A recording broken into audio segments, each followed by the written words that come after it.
I've been in St. Augustine for a little while, and we all knew it was just a matter of time. The Tolle Road goes to jail. Put you in one of these two things. I'm quite familiar with this one. This is called the stockades. Real simple. Stick your hands through here, you head through here, stick your butt out, and then the entire county's going to come out and laugh at you, poke fun at you. Maybe they'll call you some names, throw food at you if you're lucky. I say if you're lucky because anything you eat out here is going to be better than whatever you're in that jail, I promise. Now, I've never been thrown in this here, but you did your time very good. Yes, free at last. The old jail first took in prisoners in 1891 and was still active up until 1953. This is the worst punishment for the worst crimes of the worst criminals here. Now, real recently, there was a man, Mr. Charlie Powell. Everything that could go wrong on Charlie's sentence day did go wrong. On the morning of his sentence, they found Charlie passed out on the floor of his cell.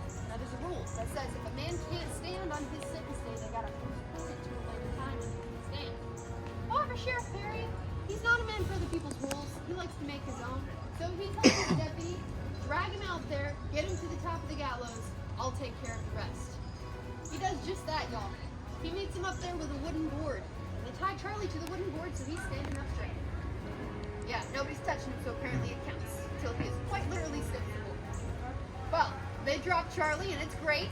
The whole county's screaming. They're all like, yay! But only for about 2 seconds. Then something crazy happens. The rope snaps. See, they didn't account for the weight of the board plus Charlie, and Charlie came down hard.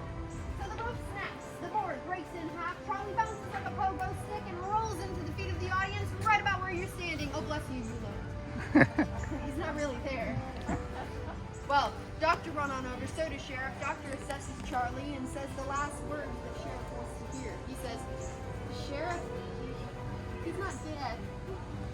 So, in a flurry of embarrassment, Sheriff says to his deputy, all right, well, go get another rope. Looks like we'll have to do it again. There's a little problem with this. See, there's another rule that says if a man's sentence is botched, if his rope snaps, something of the like, he's supposed to go on home, be with his friends and family. It's considered an act of God.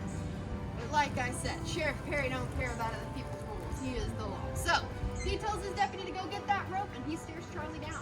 Well, that deputy, he runs off. He goes to look for that rope for about 10 minutes. He finally finds one, runs all the way back with it, but when he comes back, he finds out, unfortunately, Charlie has already died at Sheriff's Court. Now, you don't even get to go through with the sentence a second time, and it ends up being double botched. That's even possible.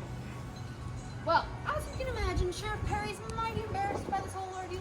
The newspapers took hold of it, and they talked about it relentlessly for weeks after, and they still talk about it to this day. So, word to the wise. Don't mention Charlie Powell in the jail, and don't mention Sheriff Perry. Got it? Got it. The jail before this location was located in a spot near where Henry Flagler wanted to build his grand hotel. Well, as you can imagine, a bunch of prisoners is not good for business. Unfortunately, people were still breaking the law, so they had to open a new jail. So they built this building at 167 San Marco Avenue, just a few miles uptown. And here, big Sheriff Perry keeps an eye on it just to make sure no one gets out of hand. And speaking of hands, I think this cowboy is a cheating.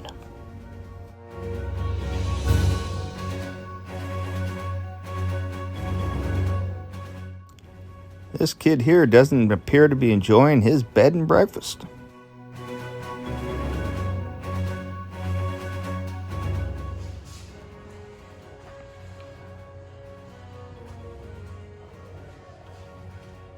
The cells I used to have were more spacious than this. Down in County Lockup, we only had 2 per cell, about twice as much room.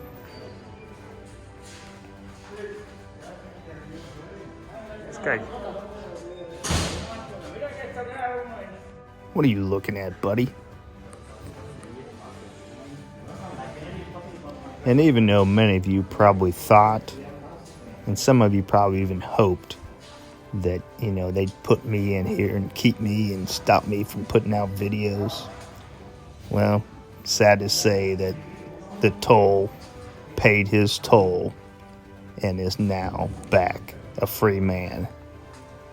Thanks to a little bribery and a pardon from my good buddy, Sheriff Perry.